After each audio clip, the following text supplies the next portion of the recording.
तो शुरू करते हैं। फ़ोन आता है कि सर प्लीज़ है ना मेंस को लेके थोड़ा सा और समझा दीजिए अच्छे से, हमें पता है लेकिन उसमें और कुछ एडिशनल हो सकता है, तो प्लीज़ बता दीजिए। तो मैंने कहा भाई मेरी तरफ से पूरी कोशिश रहेगी। और ऐसे एक नहीं 8 से 10 लोगों ने फ़ोन किया और मैं काफ़ी लोगों से मिलता भी रहता हूँ, जैसा कि आपको सभी वीडियो में बताता हूँ, नंबर शेयर करता रहता हूँ। तो मुझे बताना था कि जैसे हिंदी हो गया और ऐसे हो गया 150 नंबर का है। बाकी सारे सब्जेक्ट जितने भी जीएस के पोर्शन हैं 200 नंबर के हैं। तो जैसे हिंदी हो गया 150, ऐसे हो गया 150, 300, और बाकी जीएस 1 2 3 4 5 6, तो कितना हो गया 200 का वो हो गया। तो वो 600 वो 1200 नंबर और ये 300 नंबर 1500 और 100 नंबर का इंटरव्यू। भाई बहुत लोगों को नहीं पता है, बहुत लोगों को पता है, मुझे मालूम है। मैं उन्हीं लोगों के लिए इन्फॉर्मेशन दे रहा हूँ जिनको अभी तक आइडिया नहीं हो पाया कि मेंस में अगर हम तैयारी करें तो किस तरीके से करें। तो इस वजह से मैं पहले बता दे रहा हूँ, ओवरव्यू दे रहा हूँ थोड़ा थोड़ा, कि हिंदी और ऐसे और कोई भी क्वालिफाइंग नहीं है, सारे नंबर जुड़ेंगे। और आप टारगेट रखिएगा कि हिंदी, ऐसे और एथिक्स और आपका जीएस 5 और 6 जो यूपी स्पेशल के 2 पेपर होंगे 200 नंबर के, ठीक है। इधर ऐसे और है ना हिंदी हो गया 150 नंबर का। आप ऐसे के लिए बहुत है ना प्रैक्टिस मत करिएगा, बहुत ज़्यादा मत करिएगा, मतलब हफ्ते में एक बार। और जैसे आप जीएस 1 2 3 तैयार कर रहे हो ना, उसमें आपका सारा सब्जेक्ट आ गया, ठीक है। इकोनॉमिक्स हो गया, ज्योग्राफी हो गया, पर्यावरण हो गया, हिस्ट्री हो गया, पॉलिटी हो गया, सारी चीज़ें आपको डेटा मिल जाएगा, सब कुछ है। तो वो आपके निबंध में लिखने में थोड़ा सा हेल्प मिलेगी। तो सबसे पहले आप क्या करें, जीएस 1 2 3 को अच्छे से प्रिपेयर करना शुरू करते हैं, ठीक है। उसमें भी कौन कौन से सब्जेक्ट्स को पहले टाइम दें। जैसे पॉलिटी हो गया, ठीक है। पॉलिटी सब लोग तैयार कर सकते हैं, इजीली जा सकते हैं क्योंकि लक्ष्मीकांत है। और मैंने अपने पिछले वीडियो के माध्यम से बताया था कि जो मेंस का सिलेबस है वो प्लीज़ परचेज़ कर लीजिएगा किसी ऑथेंटिक कोचिंग का। और प्री की कोई तैयारी नहीं होती, मैंने ये भी बताया था। और मेंस का जब आप सिलेबस लाओगे, जैसे पॉलिटी का हो गया तो 5 बुकलेट होंगी, मॉडर्न की 3 होंगी 4 होंगी, इकोनॉमिक्स की 4 होंगी, पर्यावरण की 2 3, ज्योग्राफी की, ऐसे कुल मिला के आपके पास 30 के अराउंड सारे सब्जेक्ट की, जिसमें एथिक्स भी है, आंतरिक सुरक्षा भी है, इंटरनेशनल रिलेशनशिप भी, आईआर है। तो सब कुछ उसमें मिल जाएगा आपको, ठीक है। तो अब जैसे कुछ छूट रहा है तो उसको ये मत बोलना कि ये मत सोचना कि मैंने बताया नहीं, वो सब कुछ उसमें मिल जाएगा जीएस में, पूरा सिलेबस मेंस का, ठीक है। अब मेरे स्टूडेंट के आंखों के सामने सारा सिलेबस है, ठीक है। मेरे एस्पिरेंट के सामने अब एक रास्ता खुल गया कि हाँ यार ये सिलेबस है मेंस का, मैं इसे ऐसे तैयार करूँ और यही एज इट इज़ यही सब तैयार करूँ तो मेरा सिलेक्शन हो जाएगा, ठीक है। बहुत सारे एस्पिरेंट ट्रैक में ही नहीं है, ट्रैक पे मतलब उन्हें पता ही नहीं है तैयारी कैसे करनी है, ठीक है। अब आते हैं जो मैं बात बता रहा था कि पहले पॉलिटी तैयार करें, फिर मॉडर्न देखें, फिर इकोनॉमिक्स देखें, फिर पर्यावरण, ज्योग्राफी, इस तरीके से तैयार करें। पहले जीएस 1 2 3 को तैयार करें, ठीक है, क्योंकि ये बहुत बड़ा मेजर रोल प्ले करेगा आपके प्री में भी, ठीक है। और ये वाला सेक्शन जैसे ही आपका कंप्लीट होगा तो आपको एक पॉजिटिविटी फील होगी, एक स्ट्रॉन्ग फीलिंग आएगी कि हाँ यार मैंने मेजर पोर्शन कवर कर लिया है, प्री को भी लेके मेंस को भी लेके, ठीक है। अभी बात यहाँ ख़त्म नहीं होती है, मुझे पता है। बेटा है दूध मांग रहा है, बेटा दे रहा हूँ अभी, रुक जाओ, हाँ थोड़ा सा बता दूँ। तो यहाँ पे बात ख़त्म नहीं होती है, लेकिन आपके बहुत सारा पोर्शन कंप्लीट हो गया होगा। अब आपको क्या देखना है, क्योंकि इनको तैयार करने की वजह से आपका प्री भी अच्छा जाएगा। क्योंकि प्री की तैयारी में लोग क्या करते हैं, सारे करेंट अफेयर्स और इन सब पे ज़्यादा फोकस करते हैं। पहले आप अपना कोर जो है जो भी सब्जेक्ट्स हैं उनको तैयार कर लेंगे, तो इससे क्या होगा कि आपको यहाँ पे प्री पे हेल्प मिल जाएगी। क्योंकि यहाँ पे आप सारे प्रीवियस ईयर के क्वेश्चन भी लगा रहे होगे सारे सब्जेक्ट्स के, ज्योग्राफी, पॉलिटी, इकोनॉमिक्स सबके, तो आप करेंट से भी है ना जुड़ जाओगे, ठीक है। इकोनॉमिक्स में हो गया, पॉलिटी में हो गया, तो आप जब यहाँ पे कर रहे होगे सवाल तो आपका प्री बहुत इजीली तैयार हो रहा होगा, ठीक है। तो अभी देखिए 6 दिसंबर को पीसीएस का एग्ज़ाम है, ठीक है। अभी अगर आप इस तरीके से तैयारी करोगे, पहले पॉलिटी, फिर मॉडर्न, फिर ज्योग्राफी पर्यावरण, फिर इकोनॉमिक्स, फिर इस तरीके से तैयार करोगे तो आपको बहुत इजी फील होगा जब आप प्री दे रहे होगे।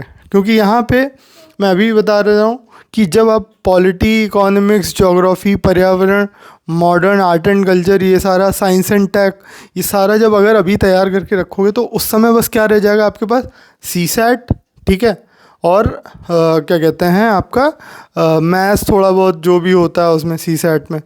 तो आपके पास ज़्यादा फिर, क्योंकि जब अगर आप प्री क्वालिफाई करोगे तो उसके बाद मेंस के लिए आपको इतना समय नहीं होता है कि आप इन सबको बहुत अच्छे से लिख के आंसर राइटिंग प्रैक्टिस करके तैयार कर सको। क्योंकि सबसे मेजर रोल प्ले क्या करेगा, जब आप इन दिनों तैयारी करोगे ना मेंस पॉइंट ऑफ व्यू से, ये जो भी मैंने आपको सिलेबस लेने के लिए बोला मार्केट से, तो ये जब आप लिख लिख के प्रिपेयर करोगे अपने आप को तो आपको समझ में आएगा। और जो जैसे कोई आर्टिकल है आपको याद नहीं होते हैं तो यहाँ पे आप देखेंगे किसी भी सब्जेक्ट का कोई भी टॉपिक अगर आपको तैयार नहीं हो रहा है तो जब आप मेंस के सिलेबस को तैयार करोगे तो इजीली माइंड में जाएगा।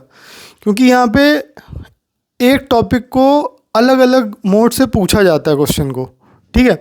आप जब तैयारी करोगे तो खुद ही समझ जाओगे कि मेरा कितना इन्फॉर्मेटिव वीडियो है ये। और प्लीज़ दोस्तों वीडियो को पूरा देखा करिए। आपको इतनी मतलब चीज़ें स्किप कर देते हो ना, आपको लगता है कि वही चीज़ें बता रहा हूँ जो पिछले जो भी है ना मास्टर साहब लोग बता रहे होते हैं, ऐसा कुछ भी नहीं है। और दूसरा कि जब आप ये तैयारी करके जाओगे ना वहाँ पे प्री पे बैठोगे तो एक कॉन्फिडेंस बिल्टअप रहेगा पहले से ही कि हाँ यार इसका आंसर ही, और बहुत ही इजीली आप कई क्वेश्चन कर ले जाओगे, ठीक है। और पेपर से पहले आपको सी सेट लगाना है और प्रैक्टिस सेट लगाना है। करेंट अफेयर्स ऐड हो जाएगा जैसे ही है ना, 2 महीने पेपर के बचेंगे, रिवीजन होगा आपके सारे सब्जेक्ट्स का। सी सेट लगा रहे होगे, सी सेट में बहुत ज़्यादा मेहनत नहीं है, लेकिन ये है कि माइनस मार्किंग है तो देखे रहना भाई लोग ये सब, ठीक है। और प्रैक्टिस सेट जितना लगा सकते हो, अभी क्या है, अभी आंसर राइटिंग जितनी अच्छी कर सकते हो सारे सब्जेक्ट्स में, और उस समय क्या है कि जितने अच्छे से प्रैक्टिस सेट कर सकते हो उतना बढ़िया है। तो ये आपके लिए बहुत हेल्पफुल है, ठीक है। अब आते हैं मेंस में। अब मेंस में आपका जीएस 1 2 3 तो अभी यहीं तैयार हो गया। अब आपको सिर्फ फोकस करना है किस पे, यूपी स्पेशल पे। अच्छा, अभी कई लोग हैं ना तैयारी कर रहे होंगे पिछले 4 साल 5 साल से, तो अगर अब वो इस तरीके से तैयारी करेंगे ना, उन्हें ज़्यादा वक्त नहीं लगेगा, सारी चीज़ें तैयार हो चुकी होंगी। और उनके लिए उस समय जैसे मान लो उन्होंने सारे सब्जेक्ट्स पढ़े हुए हैं और वो फेल हो रहे हैं, प्री में बार बार फेल हो रहे हैं, तो इस समय वो क्या करेंगे, वो सारे सब्जेक्ट्स हैं ना सही से आंसर राइटिंग करते हुए निकल जाएंगे, ठीक है। और मुझे पूरा यकीन है आप लोग कर ले जाओगे 4 से 5 महीने में सारा सिलेबस जो मेंस सब्जेक्ट का मैंने बताया।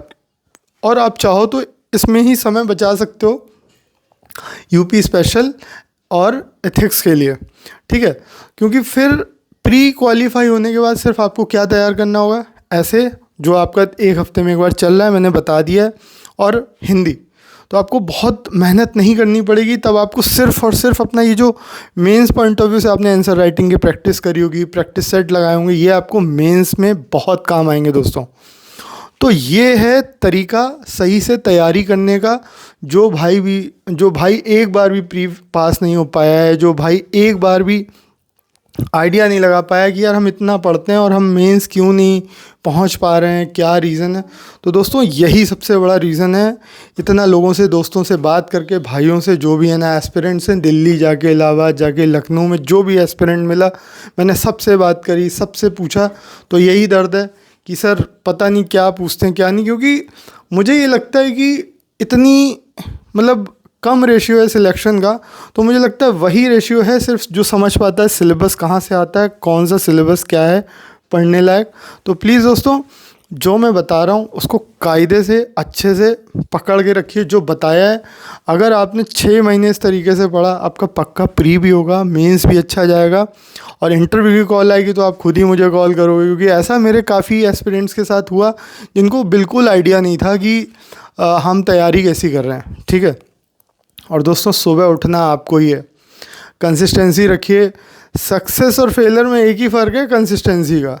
जो पास होता है ना, सक्सेस होता है, बस वो बीमार है, सर्दी है, जुकाम है, वो अपनी कंटिन्यू पढ़ाई करा हुआ है। आपका रोना कोई नहीं देख रहा आपकी बीमारी में कि यार मैं बीमार हूँ कैसे पढ़ूँ, चलो आज आराम कर लेता हूँ। कल पे मत टालना भाई, आज का टारगेट आज पूरा करो। आप सक्सेस आपकी बीमारी, खांसी और जुकाम नहीं देखता है, आपका दर्द नहीं देखता, आपका रोना नहीं देखता है, ठीक है। और जब आप तैयारी कर रहे होगे ना बीमारी और खांसी में, आपको प्राउड फील हो रहा है कि यार मैं बीमारी में पढ़ रहा हूँ, ऐसा कुछ नहीं, कोई खड़े होकर तालियां नहीं बजाने आ रहा है, ठीक है। तो आप पढ़ाई अच्छे से करो, अपने लिए कर रहे हो, सक्सेस अपने लिए हो रहे हो, और आप सही डर्रे पे तैयारी करोगे जिस तरीके से मैं बता रहा हूँ आपको। और अगर कुछ कन्फ्यूजन लगती है तो मुझे प्लीज़ कॉल करिए 9651469494। और प्लीज़ दोस्तों, हिंदुस्तान का हर बच्चा मेरे इस वीडियो को देखे, मैं चाहता हूँ।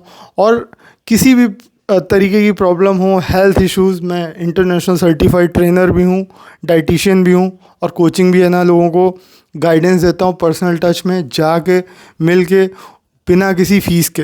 आप ट्राई कर सकते हो कॉल करके, आपको खुद ही पता चल जाएगा। और जेन्युइन प्रॉब्लम लेके आना दोस्तों, ये सब प्रॉब्लम लेके नहीं आना कि पढ़ाई में मन नहीं लग रहा है तो आपके लिए तैयारी बनी ही नहीं है। अगर पढ़ाई में मन नहीं लग रहा है तो तैयारी करने क्यों बैठो यार। आप तैयारी करने इसलिए आए हो ताकि सिलेक्शन हो जाए। ठीक है, दिलाता हूँ अभी। तो दोस्तों अब मिलते हैं नेक्स्ट वीडियो पे, तब तक के लिए जय हिंद, जय भारत।